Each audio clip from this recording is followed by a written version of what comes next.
Hi అండి. ఈ కరివేపాకుని కడిగి ఇలాగా క్లాత్ మీద ఆరబెట్టి రాత్రంతా ఫ్యాన్ గాల్లో ఆరినా ఆరిపోతుందనమాట. ఎండలోనే పెట్టాం అవసరం లేదు. ఇలా శుభ్రంగా కడిగి పొడి పొడిగా అయిన ఆకుని ఇప్పుడు తాలింపు వేస్తున్నాను అనమాట కరివేపాకు కారానికి. ఇలా కరివేపాకు పొడిగా అయిపోయింది కదా. సో తడి అనేది ఉండకుండా ఉంటే 1 మంత్ 2 మంత్స్ వరకు ఉంటుంది. ఇవన్నీ తాలింపులోకి తీసుకున్నాను అనమాట. ఆవాలు వేసాను. ఆవాలు వేగిన తర్వాత చిటపటలాడిన తర్వాత జీలకర్ర ఇది కూడా వేగిన తర్వాత 1 బై 1 పప్పులు మనకి ఎన్ని కావాలంటే అన్ని, అంటే వేరుశనగ గుళ్ళు కూడా వేసుకుంటే బాగుంటుంది.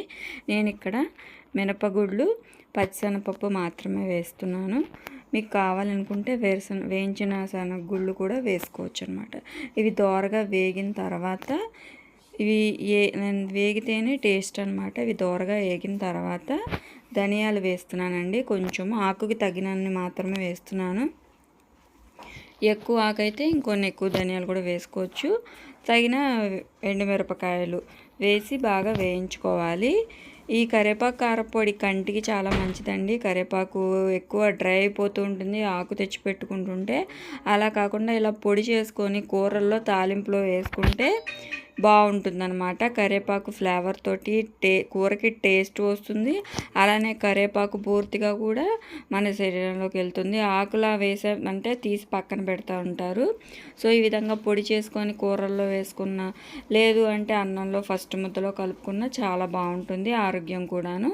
ఈ కరివేపాకు కూడా వేసి వేగించుకున్న తర్వాత ఇందులో తగినంత ఉప్పు కూడా వేసుకోవాలండి.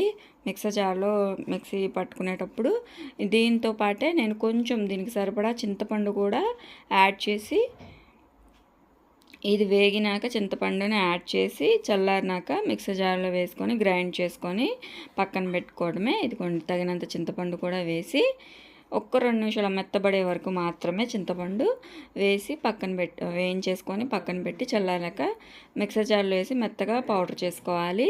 పౌడర్ చేసుకునేటప్పుడు ఉప్పు కూడా వేసుకోవాలి. ఇదిగోండి ఆల్రెడీ సగం వరకు చేశాను, ఇంత అయిపోయిందనమాట. మిక్సీ పట్టిన క్లిప్పింగ్ మిస్ అయిందనమాట. మీకు కనుక ఈ వీడియో నచ్చితే ప్లీజ్ సబ్స్క్రైబ్ అవ్వాలి, లైక్